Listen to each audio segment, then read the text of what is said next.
ಇದ್ರ ಬಗ್ಗೆ ಚರ್ಚೆಯನ್ನ ಮಾಡ್ತಾ ಹೋಗೋಣ. ನಮ್ಮ ಜೊತೆ ಗೆಸ್ಟ್ಗಳು ಕೂಡ ಇದ್ದಾರೆ, ವೆಲ್ಕಮ್ ಮಾಡ್ಕೊಳ್ತೀನಿ. ಮೊದಲಿಗೆ ಹಿಂದೂ ಮುಖಂಡ ಅಮರನಾಥ್ ನಮ್ಮ ಜೊತೆ ಇದ್ದಾರೆ. ಸರ್ ನಮಸ್ತೆ, ಕಾರ್ಯಕ್ರಮಕ್ಕೆ ಸ್ವಾಗತ ನಿಮಗೆ. ಜೊತೆಗೆ ಬಿಜೆಪಿ ವಕ್ತಾರ ಯದುಕುಮಾರ್ ಅವರು ಇದ್ದಾರೆ. ನಮಸ್ತೆ, ಕಾರ್ಯಕ್ರಮಕ್ಕೆ ಸ್ವಾಗತ ತಮಗೆ. ಬಜರಂಗ ದಳದಿಂದ ತೇಜಸ್ ಗೌಡ ಕಾರ್ಯಕ್ರಮದಲ್ಲಿ ಭಾಗಿಯಾಗ್ತಿದ್ದಾರೆ. ನಮಸ್ತೆ, ಕಾರ್ಯಕ್ರಮಕ್ಕೆ ಸ್ವಾಗತ. ಅಗೈನ್ ಮುಸ್ಲಿಂ ಮುಖಂಡ MD ಫಾರೂಕ್ ನಮ್ಮ ಜೊತೆ ಸ್ಟುಡಿಯೋದಲ್ಲಿದ್ದಾರೆ. ಸರ್ ನಿಮಗೂ ಕಾರ್ಯಕ್ರಮಕ್ಕೆ ಸ್ವಾಗತ. ಮೊದಲನೇದಾಗಿ ನಾನು ನಿಮ್ಮ ಹತ್ರನೇ ರಿಯಾಕ್ಷನ್ ತಗೊಳ್ತೀನಿ. ಕೃತ್ಯವನ್ನು ಖಂಡಿಸ್ತೀರಾ ಸರ್? ನೋಡಿ ಮೇಡಮ್, ಫಸ್ಟು ಮೊದಲನೇದಾಗಿ ನೊಂದಿರೋರ ಮನೆಗೆ ನಾವು ಸಮಾಧಾನ ಹೇಳಬೇಕು. ಯಾಕಂದರೆ ಅದು ಯಾರೇ ಮಾಡಿರಲಿ, ಅದು ಮಾನವೀಯತೆಯನ್ನು ಇಟ್ಕೊಂಡು ಮಾಡಿಲ್ಲ, ರಾಕ್ಷಸರು ಮಾಡಿರೋದು. ಅವ್ರು ಯಾವ ಜಾತಿಗೂ ಯಾವ ಧರ್ಮಕ್ಕೂ ಸೀಮಿತ ಅಲ್ಲ. ನಾನು ಯಾವತ್ತೂ ಅಷ್ಟೇ ಯಾರು ಹಿಂದೂ ಮುಸ್ಲಿಮ್ಸ್ ಅಂತ ನೋಡಲ್ಲ. ಫಸ್ಟು ನೋಡಬೇಕಾಗಿರೋದು ಮಾನವೀಯತೆ ನೋಡಬೇಕು ನಾವು. ಎಲ್ಲದಕ್ಕಿಂತ ಮುಖ್ಯವಾಗಿ ಫಾಸಿಲ್ ಕೊಲೆ ನಡೆದಿದೆ, ಅದಕ್ಕೆ ಕಾನೂನಿದೆ, ಕಾನೂನು ಅದಕ್ಕೆ ಕ್ರಮ ತಗೊಳ್ತಾರೆ. ಅವ್ನಿಗೇನು ಶಿಕ್ಷೆ ಕೊಡ್ತಾರೆ. ಅವರು ಜೈಲಲ್ಲಿ ಇದ್ಬಿಟ್ಟೆ ಹೊರಗೆ ಬಂದಿರೋದು. ಬೇಲಾಗಿದೆ, ಅದಾದಮೇಲೆ ಏನು ಕೋರ್ಟಲ್ಲಿ ಕೇಸ್ ನಡೆಯುತ್ತೆ, ಅದಾದಮೇಲೆ ಏನಾದರೂ ನಡೆಯೋದು. ಆದರೆ ಇವರು ಅವ್ರನ್ನ ರಿವೆನ್ಸ್ ತೊಗೊಳ್ಳೋ ಅಷ್ಟು ಬೇಕಾಗಿದ್ದಿಲ್ಲ. ಯಾಕಂದರೆ ಯಾರೇ ಇರಲಿ, ನಾನು ಹೇಳೋದು, ರಕ್ತ ನೋಡಿದಾದ್ಮೇಲೆ ಮತ್ತೆ ರಕ್ತ ಹರಿಯುತ್ತೆ. ಇವತ್ತು ನಾನು ಹರಿಸಿದ್ರೆ ನಾಳೆ ನನ್ನ ರಕ್ತನ ಬೇರೆಯವ್ರು ಹರಿಸ್ತಾರೆ, ಮತ್ತು ಅವರ ರಕ್ತನ ಇನ್ನೂ ಬೇರೆಯವ್ರನ್ನ ಹರಿಸ್ಕೊಂಡು ಹೋಗ್ತಾರೆ. ಅದನ್ನು ದಯವಿಟ್ಟು ಸ್ಟಾಪ್ ಮಾಡಬೇಕು. ಇಲ್ಲಿ ಹಿಂದೂ ಮುಸ್ಲಿಮ್ಸ್ ಅಂತ ನೋಡಬಾರ್ದು ಯಾವುದೇ ಕಾರಣಕ್ಕೆ. ಯಾಕಂದರೆ ಒಬ್ಬ ಹಿಂದೂ ಕಾರ್ಯಕರ್ತ ಅಂತಾರೆ. ಎಲ್ಲದಕ್ಕಿಂತ ಮುಂಚೆ ಒಂದು ತಾಯಿಗೆ ಒಂದು ಮಗು ಅವನು, ಮತ್ತು ಒಂದು ಹೆಂಡತಿಗೆ ಗಂಡ, ಅವ್ರಿಗೂ ಮಕ್ಕಳು ಇರ್ತಾರೆ. ಇವಾಗ ಅವ್ರ ಮನೆಯಲ್ಲಿ ಏನು ನಡೀತಾ ಇದೆ, ಅವ್ರಿಗೆ ಏನು ನೋವು ಸಂಕಟ ಆಗಿದೆ, ಅವ್ರಿಗೆ ಗೊತ್ತು. ಹೊರತು ಎಲ್ಲ ತಿಳುವಳಿಕೆನ ಆ ಧರ್ಮದವರು ಮುಂಚೆನೆ ಕೊಟ್ಬಿಟ್ರೆ ಒಳ್ಳೇದಲ್ವ? ಇಂಥ ಘಟನೆಗಳಾದ್ಮೇಲೆ ನಾವು ಮರುಗ್ತೀವಿ, ಸಂಕಟ ಪಡ್ತೀವಿ, ಕುಟುಂಬ ಜೊತೆ ನಾವು ಇರ್ತೀವಿ. ಹೇಳ್ತಾ ಇದ್ದೀನಿ, ಯಾವುದೇ ಧರ್ಮದಲ್ಲಿ ಹೇಳ್ಕೊಳ್ಳೋದಿಲ್ಲ. ಹಿಂದೂ ಧರ್ಮ ಇರಲಿ, ಮುಸ್ಲಿಂ ಧರ್ಮ ಇರಲಿ, ಬೇರೆ ಧರ್ಮ ಇರಲಿ, ಎಲ್ಲೂ ಹೇಳ್ಕೊಳ್ಳಲ್ಲ. ನೀವು ಹೋಗ್ಬಿಟ್ಟು ಯಾರಿಗಾದ್ರೂ ಹೊಡೆದ್ಬಿಡಿ, ಪ್ರಾಣ ತೆಗೆದುಬಿಡಿ, ತೊಂದರೆ ಕೊಡಿ ಅಂತ ಬಿಡಿ, ಯಾವ ಧರ್ಮದಲ್ಲೂ ಇಲ್ಲ. ಪ್ರತಿಯೊಂದು ಧರ್ಮದಲ್ಲೂ ಒಂದೇ ಮಾತು ಹೇಳೋದು, ಧರ್ಮ ಪಾಲನೆ ಮಾಡಬೇಕಾದ್ರೆ ಒಬ್ಬರನ್ನ ಒಬ್ಬರು ಅನುಸರಿಸ್ಕೊಂಡು ಹೋಗಬೇಕು, ಯಾವುದೇ ರೀತಿ ತೊಂದರೆಗಳನ್ನ ಕೊಡಬಾರ್ದು ಅಂತ ಹೇಳ್ಬಿಟ್ಟು ಹೇಳೋದು ಪ್ರತಿಯೊಂದು ಧರ್ಮದಲ್ಲೂ. ಇಂಥ ಪಿಚಾಚಿಗಳು ಇರುತ್ತೆ. ಇವಾಗ ಸಮುದ್ರದಲ್ಲಿ ನೀವು ನೋಡ್ತಿರಲ್ಲ, ಏನು ಹೇಳೋದು, ಇಂಥ ಹುಳಗಳು ಇರೋದ್ರಿಂದ ಬೇರೆ ಸಮುದ್ರಕ್ಕೆ ಒಂದು ಕೆಟ್ಟ ಹೆಸರು ಬರುತ್ತೆ. ಆ ಥರ ಈ ಥರ ಇರ್ತಾರೆ. ಅದಕ್ಕೆ ನಾವು ಏನು ಮಾಡೋಕ್ಕಾಗಲ್ಲ. ನೀವು ಎಷ್ಟೇ ತಿದ್ದಿದ್ರೇನು ಅವ್ರು ಮತ್ತೆ ಮತ್ತೆ ಅದೇ ಕೆಲಸಗಳನ್ನ ಮಾಡ್ತಾರೆ. ಅಲ್ಲೇನು ಬರುತ್ತೆ, ಜಾತಿ ಧರ್ಮಕ್ಕೆ ತಗೊಂಡ್ಬಂದು ನಿಲ್ಲಿಸುತ್ತೆ. ಇಲ್ಲಿ ಮಾನವೀಯತೆಯನ್ನು ಮರ್ತು ಬಿಡ್ತಾರೆ. ಅಮರನಾಥ್ ಅವ್ರ ಹತ್ರ ಕೇಳ್ತೀನಿ ನಾನು, ಯಾಕೆ ಹೀಗಾಗಿತ್ತು ಅನ್ಸುತ್ತೆ? ಹತ್ಯೆ ಬಗ್ಗೆ ನಿಮ್ಮ ಮೊದಲ ರಿಯಾಕ್ಷನ್? ಮೊದಲನೇದಾಗಿ ಗೋಪ್ರೇಮಿ ಮತ್ತು ಗೋರಕ್ಷಕ ಸುಹಾಸ್ ಶೆಟ್ಟಿ ಅವರ ಆತ್ಮಕ್ಕೆ ಶಾಂತಿ ಸಿಗಲಿ ಅಂತೇಳಿ ನಾನು ಕೇಳ್ಕೊತೀನಿ. ಇದು ಪೆಹಲ್ಗಾಮ್ ಆಯ್ತಲ್ಲ, ಅದ್ರ ಮುಂದುವರೆದ ಭಾಗ. ನಾನು ನಿನ್ನೆ ರಾತ್ರಿ ಕೂಡ ನಿಮ್ಮ ಚಾನಲ್ ಅವರು ಕೇಳಿದಾಗ ನಾನು ಕೂಡ ಅದೇ ಸ್ಟೇಟ್ಮೆಂಟೇ ಕೊಟ್ಟಿದ್ದೀನಿ. ಶಾಂತಿ ಭಂಗ ಆಗಬೇಕು ಇಡೀ ದೇಶದಲ್ಲಿ. ರಾಜ್ಯದಲ್ಲಿ ಕೂಡ ಇವತ್ತೇನಾಯಿತು, ಪೆಹಲ್ಗಾಮ್ ಅಟ್ಯಾಕ್ ಆದಮೇಲೆ ಎಲ್ಲ ಕಡೆಗೂ ಕೂಡ ಪ್ರತಿಭಟನೆಗಳು ನಡೆದವು, ಎಲ್ಲ ಕಡೆಗೂ ಶ್ರದ್ಧಾಂಜಲಿ ಸಭೆಗಳು ನಡೆದವು. ಇದು ಏನಾಗೋಯ್ತು, ಹಿಂದೂಗಳು ಒಟ್ಟಿಗೆ ಒಟ್ಟಾಗ್ತಾರೆ ಅನ್ನುವಂಥ ಮಾನಸಿಕತೆ, ಈ ಜಿಹಾದಿ ಮನಸ್ಥಿರತೆ ಇರುವಂಥ ಇಸ್ಲಾಮಿನ ಕೆಲವೊಂದಿಷ್ಟು ಇದಾವಲ್ಲ ಹುಳಗಳು, ಅವ್ರ ಮನಸ್ಸಿನಲ್ಲಿ ಇದು ಬೇರೂರ್ತು. ಹೀಗಾಗಿ ಈ ಸದ್ಯದಲ್ಲೇ ನಾವು ಒಂದು ಅಟ್ಯಾಕ್ ಮಾಡಿದ್ರೆ ಮತ್ತೆ ಹಿಂದೂಗಳು ಏನು ಮಾಡ್ತಾರೆ, ಹಿಂದೂ ಸಂಘಟನೆಗಳು ಮತ್ತೆ ಗೂಡು ಸೇರ್ಕೊತಾರೆ. ಒಂದು ಭಯದ ವಾತಾವರಣ ಆಗಬೇಕು. ಈಗ ನಡೀತಾ ಇರೋ ಪೆಹಲ್ಗಾಮದ ವಿಷಯನ ಮೈಂಡ್ ಡೈವರ್ಟ್ ಮಾಡಬೇಕು ಅನ್ನೋ ಉದ್ದೇಶ ಇಟ್ಟುಕೊಂಡೇ ಇದು ಮಾಡಿದ್ದು. ಇದು ಬರೀ ಮಂಗಳೂರಿಗೆ ಸೀಮಿತವಾಗಿದ್ದಲ್ಲ, ಇದು ದೇಶದ ಸೀಮಿತವಾಗಿದ್ದು. ಡೈವರ್ಟ್ ಮಾಡಬೇಕು ಅಂದ್ರೆ ಹೆಂಗೆ? ಅಂದರೆ ಇವತ್ತು ನೋಡಿ, ಇಡೀ ರಾಜ್ಯದಲ್ಲಿ ಪೆಹಲ್ಗಾಮ್ ವಿಷಯ ಇಟ್ಟುಕೊಂಡು ಎಲ್ಲ ಕಡೆ ಪ್ರತಿಭಟನೆಗಳು, ಶಾಂತಿ ಸಭೆಗಳು, ಶ್ರದ್ಧಾಂಜಲಿ ಸಭೆಗಳು ನಡೆದು ಎಲ್ಲ ಕಡೆಗೂ ಕೂಡ ಹಿಂದೂಗಳು ಒಟ್ಟಾಗ್ತಾ ಇದ್ದಾರೆ. ಈ ಟೈಮಲ್ಲಿ ಒಂದು ಕೊಲೆ ಆಯಿತು ಅಂತಂದರೆ ಇದಕ್ಕೆ ಮುಂದೆ ಬರುವಂಥವ್ರು ಏನು ಮಾಡ್ತಾರೆ ಅಂತಂದರೆ, ಹಿಂದೂ ಒಳ್ಳಿ ಮತ್ತೆ ಮುಂದಕ್ಕೆ ಬರಬಾರ್ದು, ಮುಖ್ಯವಾಹಿನಿಗೆ ಯಾರು ಬರಬಾರ್ದು, ಹೆದರ್ಕೊಳ್ಳಿ ಅನ್ನೋ ಒಂದು ಉದ್ದೇಶ ಇಟ್ಟುಕೊಂಡು ಇಷ್ಟೊಂದು ಕ್ರೂರವಾಗಿ ಮಾಡಿದ್ದು. ಮತ್ತು ಅವರು ಆಲ್ರೆಡಿ ಹೇಳಿದ್ದಾರೆ ಟಾರ್ಗೆಟು, ನೆಕ್ಸ್ಟ್ ವಿಕೆಟ್ ಅಂತಲೂ ಕೂಡ ಹಾಕಿದ್ದಾರೆ. ಇದಕ್ಕೆ ಕಾರಣಗಳು ಇಲ್ಲಿರೋ ಸರ್ಕಾರ, ಇಲ್ಲಿ ವ್ಯವಸ್ಥೆಗಳು. ಯಾಕಂದರೆ ಇವರು ಹೋದ್ರೂ ಕೂಡ ಇವ್ರ ಮೇಲಿರೋ ಕೇಸ್ಗಳು ವಾಪಸ್ ತಗೊತದೆ ಸರ್ಕಾರ. ಆಲ್ರೆಡಿ ಹುಬ್ಬಳ್ಳಿ ಕೇಸ್ಗಳನ್ನು ವಾಪಸ್ ತಗೊಂಡಿದ್ದಾರೆ. ಪೊಲೀಸ್ನವರಿಗೆ ರಕ್ಷಣೆ ಇಲ್ಲ ಇಲ್ಲಿ, ಇನ್ನು ನಮಗೇನು ರಕ್ಷಣೆ ಸಿಗುತ್ತೆ?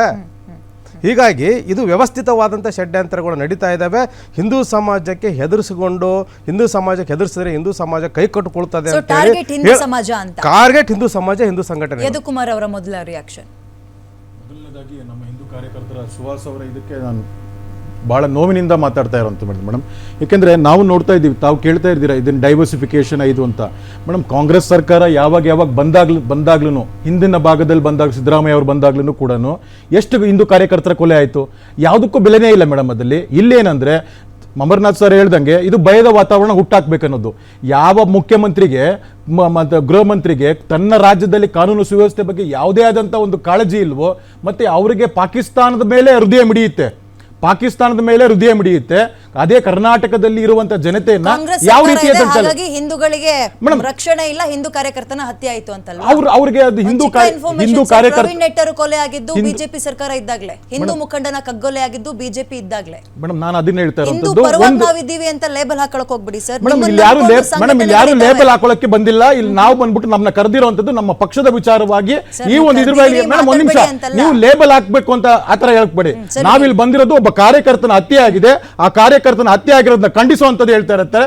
ಈಗೊಬ್ರು ಮಾತಾಡ್ತಾ ಇದ್ರು ಯಾರೇ ಆಗಿರ್ಲಿ ಅಂತ ಅನ್ಬಿಟ್ಟು. ನೀವು ಅವ್ರಿಗೆ ಪ್ರಶ್ನೆ ಮಾಡಿಲ್ಲ, ಯಾರದು ಅಂತ ಪ್ರಶ್ನೆ ಮಾಡೋದೇ ಇಲ್ಲ ನೀವು ಅದಲ್ಲಿ. ನಾವು ಕೇಳ್ತಾ ಇರೋದು ಯಾರು ಪ್ರಶ್ನೆ ಮಾಡಿದ್ರು, ಯಾರಿಂದ ಅವ್ರಿಗೆ ಜೀವಕ್ಕೆ ಹಾನಿಯಾಗಿತ್ತು, ಅದ್ರ ಬಗ್ಗೆ ಪ್ರಶ್ನೆ ಮಾಡೋದೇ ಇಲ್ಲ. ದೇಶದ ತುಂಬಾ ಎಲ್ಲ ಗುಪ್ತಚರ ಇಲಾಖೆದು ವೈಫಲ್ಯ, ಕಾನೂನು ವೈಫಲ್ಯ, ಬೇರೆ ವೈಫಲ್ಯ ಅಂತಿರಲ್ಲ, ಇದು ಮಾತಾಡ್ತಿರಲ್ಲ. ಇದು ಯಾವ ವೈಫಲ್ಯ ಆಗುತ್ತಿದ್ದು? ಇದು ಯಾವ ವೈಫಲ್ಯ? ಕಾನೂನು ಸುವ್ಯವಸ್ಥೆ ಎಲ್ಲಿದೆ ಮೇಡಮ್? ನೀವು ಈ ಸರ್ಕಾರ ಬಂದಾಗಿಂದ ಹಿಡಿದು ಇಲ್ಲಿವರೆಗೂ ಯಾವ್ದಾದ್ರು ಒಂದು ಇದ್ರಲ್ಲಿ ದಿಟ್ಟ ಕ್ರಮ ಕೈಗೊಂಡಿದ್ದಾರೆ ಅಂತ ಒಂದು ಹೇಳಿ ನೋಡೋಣ.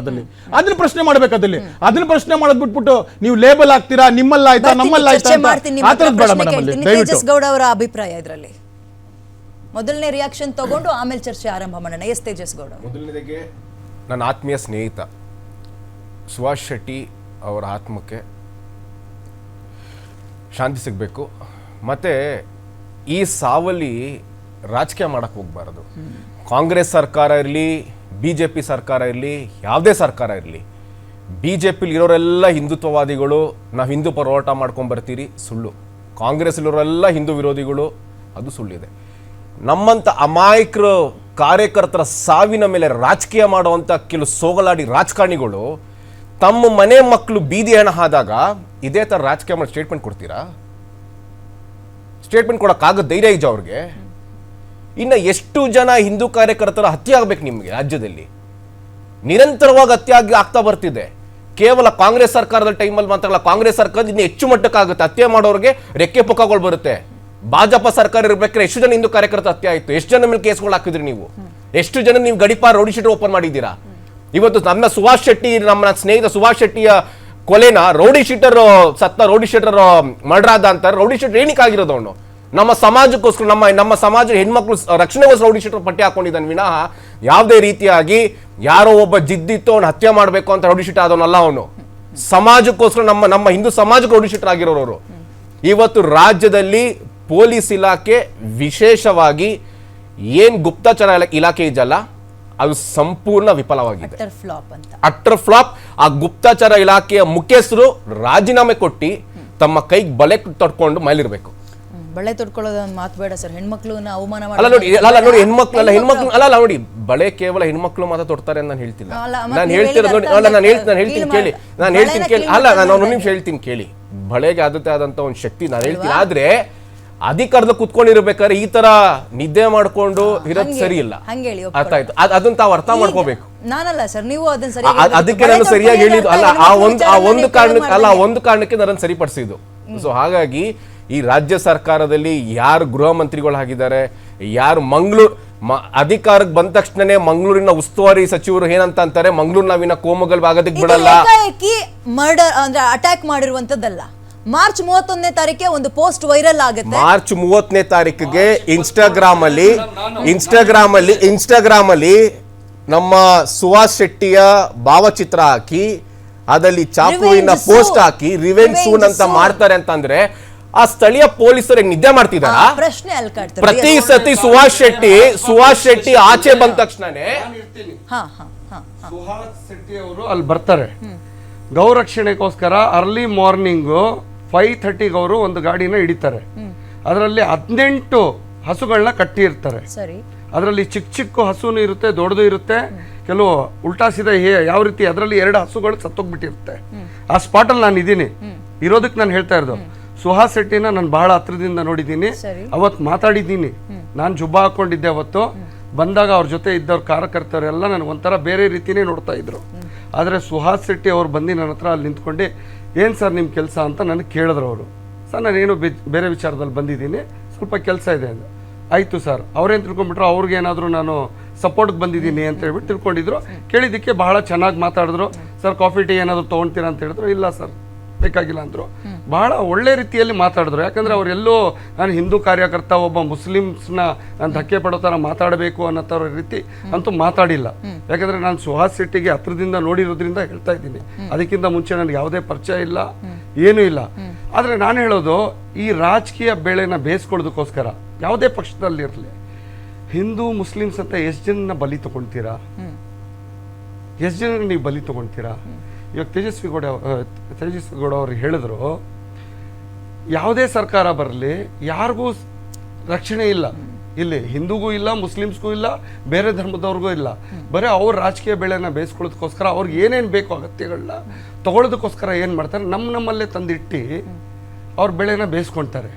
ಇವ್ರು ಹೇಳ್ತಾರೆ ಅವ್ರ ಮೇಲೆ ಹಾಕ್ತಾರೆ, ಅವ್ರು ಹೇಳ್ತಾರೆ ಇವ್ರ ಮೇಲೆ ಹಾಕ್ತಾರೆ ಅಂತ ಹೇಳ್ಬಿಟ್ಟು ಕಾಂಗ್ರೆಸ್ ಬಿಜೆಪಿ ಮೇಲೆ, ಬಿಜೆಪಿ ಕಾಂಗ್ರೆಸ್. ಫಾರೂಕ್ ಅವರೇ, ನಂದು ಒಂದೇ ಒಂದು ಪ್ರಶ್ನೆ. ನೀವು ಹೇಳಿದ್ರಿ ಸುಹಾಸ್ನ ಬಹಳ ಹತ್ರದಿಂದ ನೋಡಿರೋರು, ಚೆನ್ನಾಗಿ ಗೊತ್ತಿರೋರು, ಆ್ಯಂಡ್ ಮೊನ್ನೆ ತಾನೇ ನಾನು ಮಾತಾಡಿಸ್ಕೊಂಡು ಬಂದೆ ಅಂತ. ನಿಮ್ಮ ಒಂದು ಧರ್ಮ ಅಥವಾ ನಿಮ್ಮ ಸಂಘಟನೆ ಅಂತ ಬಂದಾಗ ನಿಮ್ಮ ಮಾತನ್ನ ಕೇಳೋಕೆ ಇರ್ತಾರೆ, ರೆಡಿ ಇರ್ತಾರೆ. ಇಂತಹ ಪೋಸ್ಟ್ ವೈರಲ್ ಆದಾಗ ಬರೀ ನಾವು ಕಾನೂನು ಸುವ್ಯವಸ್ಥೆ ಪ್ರಶ್ನೆ ಮಾಡೋದು ಬೇಡ, ಸಂಘಟನೆಯವರು ನೀವುಗಳು ಬೇಡ ಕಣ್ರಪ್ಪ ಇಂಥವೆಲ್ಲ ಸರಿ ಇರಲ್ಲ, ನೀವು ಇಂಥದ್ರಲ್ಲಿ ಮುಂದುವರೆದ್ರೆ ನಾವು ನಿಮ್ಮ ಪರವಾಗಿ ನಿಂತ್ಕೊಳ್ಳಲ್ಲ ಅಂತ ಯಾಕೆ ಫತ್ವಾ ಹೊರಡಿಸಬಾರ್ದು? ಯಾಕೆ ಇಲ್ಲಿ ತನಕ ಹೊರಡಿಸಿಲ್ಲ? ಆಗಿದ್ದಿದ್ರೆ ಇಂಥ ಘಟನೆಗಳು ಆಗ್ತಿರ್ಲಿಲ್ಲ ಅಲ್ವಾ? ನಾನು ಹೇಳ್ತೀನಿ, ಬಹಳ ಜನಕ್ಕೆ ಮಿಸ್ಅಂಡರ್ಸ್ಟ್ಯಾಂಡಿಂಗ್ ಇದೆ. ಎಸ್, ಮದ್ರಸಾಗಳಲ್ಲಿ ಬೇರೆ ರೀತಿ ಓದಿಸ್ತಾರೆ, ಬೇರೆ ಥರ ಟ್ರೈನಿಂಗ್ ಕೊಡ್ತಾರೆ ಅಂತ ಹೇಳ್ಬಿಟ್ಟು ಮೆಂಟಾಲಿಟಿ ಇದೆ. ಪ್ರತಿಯೊಂದು ಮದ್ರಸಾ ಇರಲಿ, ಮಸೀದಿಯಲ್ಲಿ ಇವತ್ತು ನೋಡಿ ಶುಕ್ರವಾರ ಮಧ್ಯಾಹ್ನ ನಮಾಜ್ಗೆ ಹೋದಾಗ 1 ಅವರು ಇದ್ರ ಬಗ್ಗೆನೇ ಮಾತುಕತೆ ಆಗುತ್ತೆ. ಅಂದರೆ ನಮ್ಮ ಇಸ್ಲಾಂ ಹೇಗೆ ನಾವು ನಡೆಸ್ಕೊಂಡು ಹೋಗಬೇಕು, ಯಾವ ರೀತಿ ನಾವು ನಡಿಬೇಕು ಅಂತ ಹೇಳ್ಬಿಟ್ಟು ನಾನು ಆವಾಗಲೇ ನಿಮ್ಗೆ ಹೇಳಿದೆ, ಪ್ರತಿಯೊಂದು ಧರ್ಮದಲ್ಲೂ ಯಾವ ಧರ್ಮದಲ್ಲೂ ಕಲಿಸ್ಕೊಡಲ್ಲ ಯಾರಿಗೂ ಹೋಗಿ ತೊಂದರೆ ಕೊಡಿ ಅಂತ ಹೇಳ್ಬಿಟ್ಟು. ಎಲ್ಲಾದರೂ ಏನಾದರೂ ಅನಾಹುತಗಳಾದಾಗ ಅದನ್ನು ಸಮಜಾಯಿಸ್ತಾರೆ ಹುಡುಗರನ್ನ. ಯಾಕಂದರೆ ಇವತ್ತು ನಾನು ನೋಡ್ತೀನಿ ಭಾಳಷ್ಟು, ಇವಾಗ ಮುಂಚೆಗಿಂತ ಅಂತೂ ಪರವಾಗಿಲ್ಲ, ಇವಾಗ ಸ್ವಲ್ಪ ಎಜುಕೇಟೆಡ್ ಆಗಿದ್ದಾರೆ. ಹಿಂದೂ ಮುಸ್ಲಿಂ ಅನ್ನೋ ಕೋಮುವಾದವನ್ನ ತುಂಬತರದ ಸಂಘಟನೆಗಳು, ನಾನು ನಿಮ್ದೊಂದು ಸಂಘಟನೆಗಳು ನೆಟ್ಟಗಿದ್ದಿದ್ರೆ ಇಂಥದ್ದು ಯಾವ ಘಟನೆಗಳು ಮರುಕಳಿಸ್ತಾ ಇರಲಿಲ್ಲ. ಇವಾಗ ನೋಡಿ ತೇಜಸ್ವಿ ಅವರು ಇಲ್ಲೇ ಇದ್ದಾರೆ, ಇವರು ಒಂದು ಹಿಂದೂ ಸಂಘಟನೆಯವರು. ನಾನು ಹೇಳ್ತಲ್ಲ ಸರ್, ನಿಮ್ದೊಂದು ಸಂಘಟನೆ ನಾನು ಹೇಳ್ತಲ್ಲ, ಎಲ್ಲ ಸಂಘಟನೆ ಎಲ್ಲ ಅಂತಲ್ಲ, ಅವ್ರ ಮೈಂಡಲ್ಲೂ ಇರಬೇಕಲ್ಲ. ನಾನು ಹೇಳೋದು ಹಂಗೆ ತುಂಬ್ತಾ ಇದಾರಂದ್ರೆ, ನನಗೂ ಪ್ರತಿಯೊಂದು ಕಡೆ ಎಲ್ಲ ಕಡೆ ಸೇರಿದಾಗ ಚೆನ್ನಾಗಿ ಮಾತಾಡ್ತಾರೆ, ಚೆನ್ನಾಗಿ ನಾವು ಅಲ್ಲಿ ಪ್ರತಿಯೊಂದು ಫಂಕ್ಷನ್ಗಳಲ್ಲಿ ಹೋಗ್ತೀವಿ, ಅಟೆಂಡ್ ಮಾಡ್ತೀವಿ, ಎಲ್ಲ ಇದ್ದೀವಿ. ಯಾವತ್ತು ನಮ್ದ್ರಲ್ಲಿ ದ್ವೇಷ ಇಲ್ವಲ್ಲ. ಬಟ್ ಯಾಕೆ ಬಳಸ್ಕೊಳ್ತಾ ಇದ್ದೀರಾ ಹಾಗಾದ್ರೆ ಸಂಘಟನೆಯವರು, ಪಕ್ಷದವರು?